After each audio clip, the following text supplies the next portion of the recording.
సిరి ads MD Vivek speaking. యాడా ఎందుకు చేయమండి? కంపెనీలకు జనాలని కంపెనీలకు పరిచయం చేసి ఓనర్స్ కి సిరుల పంట పండించడమే మా కంపెనీ లక్ష్యం. వచ్చే మండే కాంటాక్ట్ చేయండి. ఓకే.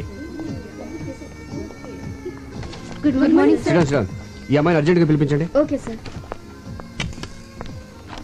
షాంపూ యాడ్ షూటింగ్ ఎంతవరకు వచ్చింది? రేపు సాయంత్రం లాగా అయిపోతుంది సార్. Very good. సిడమ్ రేపు మార్నింగ్ సోప్ యాడ్ చూస్తాను. నేను చెప్పిన 2 షార్ట్స్ మార్చండి. Okay okay sir.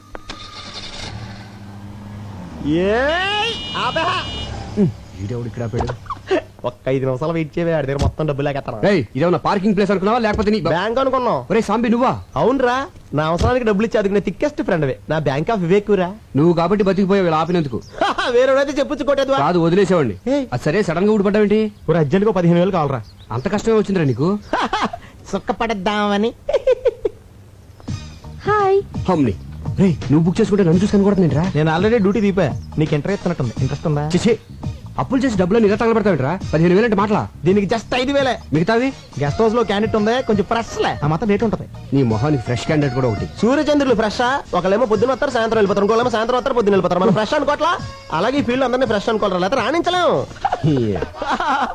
చూసావా బెదర్ చాలా జిందాబాద్ చెప్పి ఎంకరేజ్ చేస్తున్నారా? ఎంకరేజ్ చేయడం కాదు, ఒకసారి అటు చూడు. ఏంట్రా ఈ ఆనందం? మీ కౌన్సిలర్ గారిని పదవి నుంచి పీకేశారా? కాబోయే చైర్మన్ పట్టుకుని ఏంటో మాటలు? నువ్వు ఆ నాయకుడిని అవమానిస్తున్నావు. ఆడు చుట్టూ లాగితే 4 లేరు, మీదో గ్రూప్. ఆడు నాయకుడు ఇలా. వాడు మా నాయకుడు ఏంటి? ఎవరు డబ్బులు ఇస్తే ఆడే మా నాయకుడు. జిందాబాద్. ఒరే నువ్వు కూడా నాకు డబ్బులే, నేను కూడా నీకు జిందాబాద్ నా చెప్పాను. దగ్గర లేవురా. ఒరే నా బాధ అర్థం చేసుకోరా. 15,000 కదా అడిగింది, పైగా పెద్ద యాడ్ కంపెనీకి ఓనర్. రే వేలకు వేలు జేబులో డబ్బులు పెట్టుకుని తిరుగుతారనుకున్నావా? చెక్కులు ఒప్పుకోరా. ఇంటికి రారా బాబు, ఇస్తాను. రే డబ్బులు రెడీగా ఉంచు, ఈ లోపు దీనికి బిర్యానీ ప్యాకెట్ ఇచ్చి పంపించేస్తాను.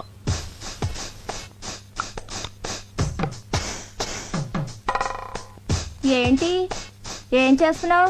ముస్తాబవుతున్నాను. అమ్మగారు మీరా? ఈ క్రీములు పౌడర్లు ఎందుకు రాసుకుంటున్నావు? మా గాడి ఇంటికి వచ్చేసరికి ఆడది నీట్ గా స్వీట్ గా రెడీ అవ్వాలి కదమ్మా. ఓహో వచ్చేది నా మగుడు, మధ్యలో నీ ముస్తాబేంటి? పని మనిషి దొరకడం కష్టం అవడంతో నీతో భరిస్తున్నాను. వెళ్ళి పని చూసుకో. ఏంటి ఇది? కిటికీల జాకెట్ అమ్మా. కిటికీలు, ఏసీలు, ఎయిర్ కూలర్లు. మగాళ్ళుండే ఇల్లే ఇది. చూడు ఒళ్ళొంచి పంచేయి, ఒళ్ళు కనపడేలా పంచేయకు. వెళ్ళు. ఏవైనా నా జాగ్రత్తలో నేను ఉండాలి.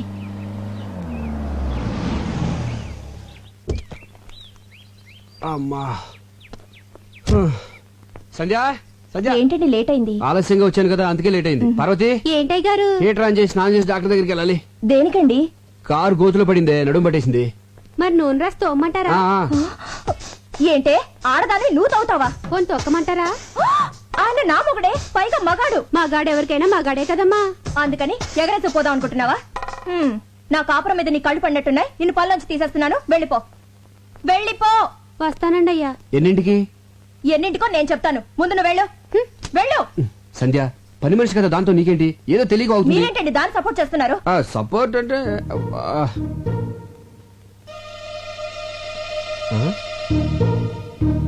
ఈ రేకులేంటి? గులాబీ రేకులు. ఎక్కడి నుంచి వచ్చాయి? గులాబీ పువ్వు నుంచి వచ్చినాయి. అది తెలుసు, మీ గుండెల మీదకి ఎక్కడి నుంచి వచ్చాయని. గుండెల మీద ఎలా చెప్పండి. ఇంత సడన్ గా అడిగితే ఎలాగే గుర్తెచ్చుకొని? ఆహా గుర్తు తెచ్చుకోవాల్సిన అంత కథ ఉందన్నమాట. ఈ గ్యాప్ లో స్టోరీ అల్లేసి అబద్ధం చెప్పేద్దామని. ఇప్పుడు గుర్తొచ్చింది. ఇవి మన వార్డు కౌన్సిలర్ మీద వేసిన రేకులు. గాలికి ఎగురించి నా మీద పడి దేవుడి మీద అలా నిలబడి చూస్తావు చెప్పరా? 20,000 ఎత్తే కౌన్సిలర్ అని చెప్తే లేకపోతే అమ్మాయిని చెప్పేస్తా. 15,000 అని చెప్పావు. ప్రాబ్లం అమ్మాయి కదరా. ఎవరికి? ఇద్దరికేంటి? అదే చెల్లమ్మా, ఇద్దరం కలిసి ఆఫీస్ ఫైల్స్ మీద వర్క్ చేస్తా ఉంటే పక్క నుంచి కౌన్సిలర్ ఊరికి వెళ్ళింది. ఈ లోపు మీద గులాబ్ పూలు పడ్డాయి, నా మీద మల్లెపూలు పడ్డాయి. అమ్మని తేడా కొట్టేసింది. మరి ఇదేంటి పొట్లం కట్టినట్టుందే? నీకు కొంచెం ఫ్యామిలీ టైప్ కదా, కింద ఆడతాం ఎందుకు ఇంటికి వెళ్దామని. నీకు తెలుసు కదా చెల్లమ్మా, నాకు పువ్వులన్నా స్త్రీలన్నా చాలా గౌరవం. చూసారా భార్య మీద ఎంత ప్రేమ ఉందో. ఫాలో అవ్వండి. నేను చెప్తూనే ఉన్నానమ్మా, ఫాలో అవ్వలేకపోతున్నాడు. అయినా పిల్లాన్ని ఇలా పొట్టంలా చూసుకోవడం అందరి వల్ల అవదమ్మా, అదొక ఆర్ట్. ఫాలో అవడం సరే, నీ అనుమానం తిరిందా? చెప్పిందెవరు? అన్నయ్య గారు. నా అనుమానం బళ్ళను బద్దలైపోయింది. అమ్మయ్యా ఇక్కడైతే పర్లేదు కానీ. ఓకే. ఎంత కాస్ట్లీ క్లాత్ అయినా చిన్న సూదికి లోకువా. చిన్న బెజ్జంలో కూడా దూరే సూది తన బెజ్జంలోకి తాను దూరలేదు. ఆహా చెల్లెమ్మది ఏం ఫిలాసఫీరా? నాకేం అర్థం కాలేదే. నాకు అర్థమైందేంటి? ఇలాంటి ఆణిముత్యాలు అర్థం చేసుకోవాలంటే సంసారంలో అన్నయ్య గారిలో ఓ స్ట్రేచర్ ఉండాలి. ఫాలో అవ్వండి. ఉండండి అన్నయ్య గారు, కాఫీ తీసుకొస్తాను. వద్దమ్మా, కాఫీ టీలు తాగితే మా ఆవిడ ఒప్పుకోదమ్మా. ఒక గ్లాస్ ఫ్రూట్ జ్యూస్ తీసుకురామ్మా. మీరు ఉన్నారు. అరే రే రే, ఇటువంటి ఎదవైడలు చాలా ఉన్నాయి నీ దగ్గర. లేకపోతే ఏంట్రా, ఒక చిన్న గులాబీ రేక్కి ఎంత గిలగిలాడిపోతావంట్రా. నేను మా ఆవిడికి మా బెడ్రూమ్ లో వేరే అమ్మాయితో డైరెక్ట్ గా దొరికాను తెలుసా. అయ్య బాబోయ్, ఎలా మేనేజ్ చేసావురా? ఎలా అంటే సాంబు డార్లింగ్, నా దగ్గరికి వచ్చిన వాళ్ళు ఎవరు డబ్బులు వేస్ట్ అనుకోరు. కరెక్ట్, టైం వేస్ట్ అనుకుంటారు. Good joke. ఆ పార్టీ ఎవరు? అయ్య బాబోయ్, నా ఫ్యామిలీ పార్టీ. ఇదేంటి ఇలా సడన్ గా ఊరిని దిగొచ్చింది. ఇదిగో నువ్వు ఎవరికి కనపడకుండా సైలెంట్ గా ఇక్కడి నుంచి వెళ్ళిపోవా. ఏంటే ఊరి నుంచి ఇదేనా రావటం? ఎవరండి అమ్మాయి? అమ్మాయా? ఎవరే? అదిగోనండి ఆ అమ్మాయే. అమ్మాయి అంటే ఎక్కడ? అదిగోండి నల్ల కోటు తీసుకుంది. ఎక్కడే? అయ్యో, వేసుకుంటుందండి నల్ల కోటు. ఏంటి ఇక్కడేనా? ఇక్కడే. ఏది? ఇక్కడండి. కనపడదే. అదిగో జుట్టు సవరించుకుంటుందండి. ఎక్కడ? అరే, హ్యాండ్ బ్యాగ్ కూడా తీసుకుందండి. ఎక్కడ చెప్పు. వెళ్ళిపోతుందండి అమ్మాయి. ఎక్కడికి? ఏంటే నాకు కనపడిన అమ్మాయి నీకు ఎలా కనపడింది? వెళ్ళిపోతుందండి. అంటే నాకు కనపడిన అమ్మాయి నీకు కనపడిందంటే నువ్వు నన్ను అనుమానిస్తున్నట్టుగా. మీకేం కనిపించడం లేదా? నువ్వు మారిపోయావే, మారిపోయావు. మరి ఆ అమ్మాయి? భ్రమే. మనసులో అనుమానం ఉంటే అన్ని అలాగే కనిపిస్తాయి. అసలు ఎప్పుడైనా నువ్వు అనుమానించాలని బిహేవ్ చేశానంటే అంతెందుకే సీత రాముని అనుమానించిందంటే, సావిత్రి జమిని గణేష్ అనుమానించిందంటే, శ్రీదేవి బోని కపూర్ అనుమానించిందంటే నువ్వు నన్ను అనుమానిస్తున్నావా? చిచ్చి చిచ్చి, పెళ్ళం అనుమానించిన మగుడు టీలో పడ్డ ఏగలంటాడే. తెప్పే మంగళసూత్రాన్ని చచ్చిపోతాను నేను. అయ్యో, అంత మాట అనకండి. వద్దు. నన్ను క్షమించండి. ఏమండి, మీకేమైనా విజిల్ వినిపించిందా? లేదు. నాకు వినిపించలేదండి. ఓహో, రమండి. అలా పెళ్ళాలను మనం గ్రిప్ లో పెట్టుకుంటే టెన్షన్ పడక్కర్లేదురా. ఇచ్చే 25,000 ఇచ్చే. 20 కదా అనుకుంది. ఏమోరా, మళ్ళీ నేను అనుకున్నాను నువ్వు 30,000 ఇవ్వలేదనుకో. ఇప్పుడు చెప్పినంత డబ్బాని సెల్లంతా చెప్పేస్తాను. ఏంటన్నయ్యా డబ్బా అంటున్నారు? యారా చెప్పామాట. డబ్బులు ఇచ్చేస్తాలే. ఏంటి డబ్బు ఇస్తానంటున్నారు? ఏమి లేచెల్లమ్మా, రామాలయంలో ధ్వజస్తంభ ప్రతిష్టాపన కోసం డబ్బాలు అట్టుకుని సందాల కోసం తిరుగుతున్నారు. రాముడు కోసం మీరు అడుకోవడం ఏంటి? రాముడు లాంటి మావాడు ఉన్నాడు, మొత్తం ఇచ్చేస్తారని చెప్పా. మంచి మాట చెప్పావన్నయ్య. ఎంత అవుతుంది? 35,000 అవుద్ది. 35,000 సరిపోతుంది. 50,000 తీసుకోండి. ఇంకో 5,000 తీసిరా చెల్లమ్మ, అన్నదానం కూడా చేద్దాం. అలాగే అన్నయ్య, ఇప్పుడే తెస్తాను. ఆ. రేయ్, నిన్ను Subbu Subbu, good morning sir.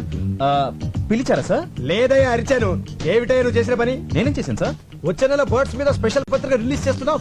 దానికోసం ఆల్ ఇండియన్ బర్డ్ ఫోటోస్ కావాలని చెప్పాను కదా. ఆల్రెడీ ఫోటోలు తీసి ఇదిగో మీ టేబుల్ మీద పెట్టాను కదా సార్. ఏమిటివే? ఏంటయ్యా ఇవి? సార్, ఆడకాకి, పోతు కాకి, తోక ఎత్తిన కాకి, తోక దించిన కాకి, పిండం తింటున్న కాకి బాగున్నాయి సార్. ఏడ్చినట్టున్నాయి. తీసే ముందు స్మైల్ ప్లీజ్ అన్నానే. ఏట్ మాల్ పెట్టాయా? ఇలాంటి చెత్త ఫోటోలు తీసుకొచ్చి నా పత్రిక స్టాండర్డ్ పడగొట్టకు. బర్డ్స్ ఫోటోస్ తీయమంటే కాకుల ఫోటోలు తీసుకొచ్చి కథలు చెప్తావా? కాకి పక్షే సార్. కాన్వెంట్ లో చేరిస్తే కామన్ సెన్స్ పోయిందని చూడు. ఇంట్లో కూర్చుంటే పక్షులు మన దగ్గరికి రావు, మనమే పక్షుల దగ్గరికి వెళ్ళాలి. ఊటీకి కలర్ఫుల్ పక్షులు వలస వచ్చే సీజన్ ఇది. వచ్చే నెల పక్షుల మీద బుక్ రిలీజ్ చేయకపోతే అడ్వాన్స్ ఇచ్చిన డిస్ట్రిబ్యూటర్లు నా తోలు ఇస్తారు. నువ్వు వెంటనే ఊటీకి బయలుదేరు. ఆగో, ఈసారి బర్డ్స్ ఫోటోస్ తో తిరిగి రాకపోతే నువ్వు ఫ్రీ బర్డ్ అయిపోతావు. Thank you sir. థ్యాంక్స్ ఏంటి? ఫ్రీ బర్డ్ అంటే ఏంటనుకుంటున్నావు? ఏంటి సార్? ఉద్యోగం ఊడి రోడ్ నెంబర్ తిరుగుతావు అర్థం. సార్, ఎలా? ఊటీకి 2 టికెట్లు బుక్ చేయి. అలాగే అక్కడ star hotel suite room book చేయి. Okay okay then. జే క్లాస్ బాయ్. అయ్యో, ఏంటి జానకమ్మ గారు, మీ వాడు స్కూల్ అయిపోయిందా? బాగా ఏడిపిస్తున్నట్టున్నాడు. ఆవిడే నన్ను ఏడిపిస్తుంది. ఏం చేసిందిరా? ఈ ఓల్డ్ లేడీ పక్కన నన్ను నా గర్ల్ ఫ్రెండ్ చూస్తే నాకు ఎంత షేమ్. సర్లే, మీ ఇంటి దగ్గర డ్రాప్ చేస్తాను రా. Thank you uncle. ఏంటి నీ ఇంకా రాలేదు?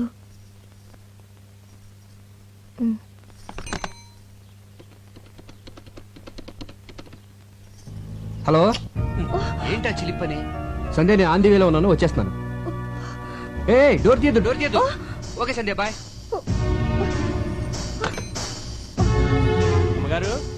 అమ్మగారు, ఏంటది? చీరమ్మా. నేనేం తెమ్మలేదే. అయ్యగారు తెమ్మన్నారమ్మా. ఆఫీస్కి రమ్మన్నారు. ఆయన అక్కడ లేకపోతే ఇంటికి వచ్చాను. ఇచ్చి వెళ్ళాలని చెప్పండమ్మా. అలాగే వస్తానమ్మా. నేను ఇంట్లో ఉంటే ఆఫీస్కి ఎందుకో? పైగా నేను కట్టుకునేది ఈ టైప్ కూడా కాదే. ఎవరికో తెప్పించుంటారు. చెప్తా. సంజయ్ డార్లింగ్. ఇల్లు బజార్కి ఎక్కొచ్చు కానీ బజార్ ఇంట్లోకి రాకూడదు. ఏమైందే? ఈ చీర నాకేనా? కాదు, మరెవరికి? కామాక్షికి. ఆవిడెప్పటి నుంచి తెలుసు? చిన్నప్పటి నుంచి తెలుసు. ఇప్పుడు ఈ చీర అంత అర్జెంటుగా ఎందుకు ఇవ్వాలి? నీకు పిల్లలు పుట్టట్లేదు కదా, అందుకని అయిపోయింది. నా జీవితం సర్వనాశనం అయిపోయింది. సెటప్ పెట్టేసుకున్నారన్నమాట. ఏంటి వాగుడు? మనకు పిల్లలు పుట్టాలని కంచి కామాక్షమికి చేరబెడతాను మొక్కున్నాం కదా, ఆర్డర్ తెప్పించానే. పవిత్రమైన దేవతకని చీర తెప్పిస్తే అర్థం చేసుకోకుండా అడ్డుపడిపోయానండి. నన్ను నేనే ఇదిగో సంధ్య, కొట్టుకోవాలి. నేను చెప్పేది- మీరు కూడా నన్ను కొట్టండి. పర్వాలేదు, కొట్టండి. రా చెప్తాను. చూడు సంధ్య, నీకేమో నా మీద వల్లమల్లిన ప్రేమ. మిస్టేక్ ఏంటంటే అభిమానం పెంచుకోవాల్సింది పోయి అనుమానాలు పెంచుకుంటావు. అసలు నీకెందుకే నా మీద అంత అనుమానం? నేనేమో యావరేజ్ గా ఉన్నాను, మీరు ఎక్సలెంట్ గా ఉంటారు. అందుకే అమ్మాయిలంతా ఈజీగా పడిపోతారు. నేను పడ్డట్టు. మధ్యలో ఈ ఫోన్ ఒకటి. ఫోన్ అంటే గుర్తొచ్చింది. ఇందాక నేను ఫోన్ చేసినప్పుడు ఎక్కడ ఉన్నారు? రోడ్డు మీద కారులో ఉన్నాను. కాదు, లాడ్జ్ లో రూమ్ లో ఉన్నారు. అది ఒక అమ్మాయితో. అందుకే డోర్ తీయద్దు అన్నారు. అమ్మని కార్ డోర్ కి లాడ్జ్ డోర్ కి గొప్ప లింకేసేవే. లింకులు నేను కాదు, మీరే పెట్టుకొని రూమ్ కి తీసుకెళ్లిన అమ్మాయిని డైరెక్ట్ గా ఇంటికి తీసుకొస్తారు. ముందు పని మనిషిగా జాయిన్ చేస్తారు. ఆ తర్వాత నన్నే పని మనిషిగా చేంజ్ చేస్తారు. మీరేమో బెడ్రూమ్ లో చికెన్ పకోడీ తింటూ ఎంజాయ్ చేస్తారు. నేనేమో కిచెన్ లో నిలువ పకోడీలో మూలపడుంటాను. ఆపే మన వీధి చివరి రాంబాబు గారు అబ్బాయి పొండుగడికి లిఫ్ట్ ఇచ్చారు.